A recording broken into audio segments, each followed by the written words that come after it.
রাজধানীর আশকোনায় হাজী আবাসিক হোটেল থেকে শরীফ নামে একজনের মৃতদেহ উদ্ধার করেছে দক্ষিণখান থানা পুলিশ।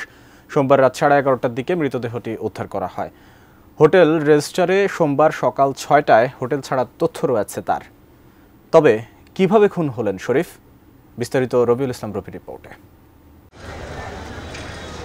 রবিবার রাত 10টার দিকে সাখাওয়াত হোসেন শরীফ ও তার স্ত্রী হাজেরা খাতুন হোটেলটির 108 নম্বর কক্ষে ভাড়ায় ওঠেন, কিন্তু হোটেলের রেজিস্টারে উল্লেখ রয়েছে পরদিন সকালে সোমবার ভোর 6টায় তারা হোটেল ত্যাগ করেন। তবে হোটেল ত্যাগের পরে কিভাবে ওই হোটেলেই খুন হলেন শরীফ, ঘটনার পর তার স্ত্রী বা গেলেন কোথায়?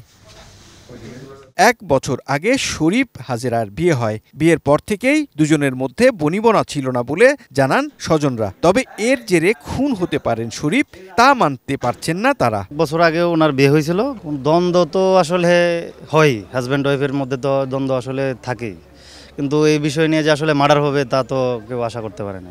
খুব ভালো ছেলে ছিল। বুঝতেই তো পারতেছেন, একজন বিসিএস স্টুডেন্ট তো এত রে না, এটা তো বুঝতেই পারছেন। তো আমরা সেটার জন্য আমরা বিচার চাই, যেই করে থাকে এটা বিচার, আমরা বিচার চাই। আমরা ম্যানেজারের কাছে ফোন করছি, মালিকের কাছে ফোন করছি, ওই মালিকের সাথে স্যারে কথা কইছে, আমি আসুন। ম্যানেজারের কাছে আমি আসুন করে ফোন বন্ধ করে দিচ্ছি। আমি তো আইসি 8টা, বের হয়েছে তো 6টা। হ্যাঁ 6টা। যে ম্যানেজার, হে ম্যানেজার লেখছ, হে ম্যানেজার সবকিছু লেখা হইলো ওই ম্যানেজারের। ঘটনার পর সকাল থেকেই হোটেল মালিক খন্দকার রাহাত ও ম্যানেজার পালাতক। হোটেল কর্তৃপক্ষের রহস্যজনক ভূমিকা নিয়েও সন্দেহ প্রকাশ করছেন আইন শৃঙ্খলা রক্ষাকারী বাহিনীর সদস্যরা। কালার এক্সপার্ট, জর্জ স্যাপ এবং মাইল্ড অন হ্যান্ডস টেকনোলজি সমৃদ্ধ অরিক্স ক্রিস্টাল ওয়াশ আপনার লন্ড্রি এক্সপার্ট।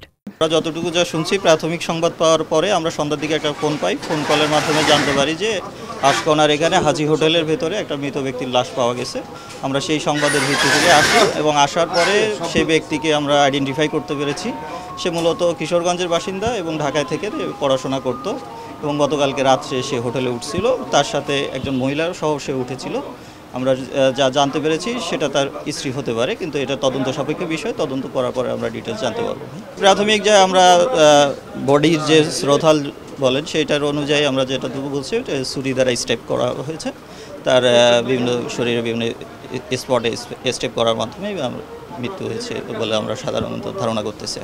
হোটেল যে চালায় সে মালিক পক্ষকে কন্ট্যাক্ট করার চেষ্টা করতেছি, সে ফেস হতে চাচ্ছে না। এখন পর্যন্ত কাউকে গ্রেপ্তার করা হয়নি। আমরা হয়তো তদন্তের মাধ্যমে আগামী 1-2 দিনের ভিতরে হয়তো একটা ফলাফল দিতে পারবো আপনাদের। আমরা সিসি ক্যামেরার ফুটেজ তো দেখা একটা সময় সাপেক্ষ বিষয়, আমরা আসছি, আমরা ওইটা নিয়েও কাজ চলমান। আমাদের এক টিম সিসিটিভি ফুটেজ সংগ্রহের কাজ করতেছে, প্লাস আমাদের সিআইডি ক্রাইম সিনের ওরাও আসছে, পিবিআই সদস্যরা আছে, সবাই মিলে আমরা সমন্বিতভাবে একটা তদন্ত প্রক্রিয়া চালনা রেখেছি।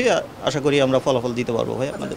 শরীফের বাড়ি কিশোরগঞ্জ সদরে। তিনি ঢাকায় একটি মেসে থেকে বিসিএস পরীক্ষার প্রস্তুতি নিচ্ছিলেন। ময়না তদন্তের জন্য মৃতদেহ শহীদ সোহরাওয়ার্দী মেডিকেলে নেওয়া হয়েছে। রবিউল ইসলাম রবি, এটিএন নিউজ, ঢাকা।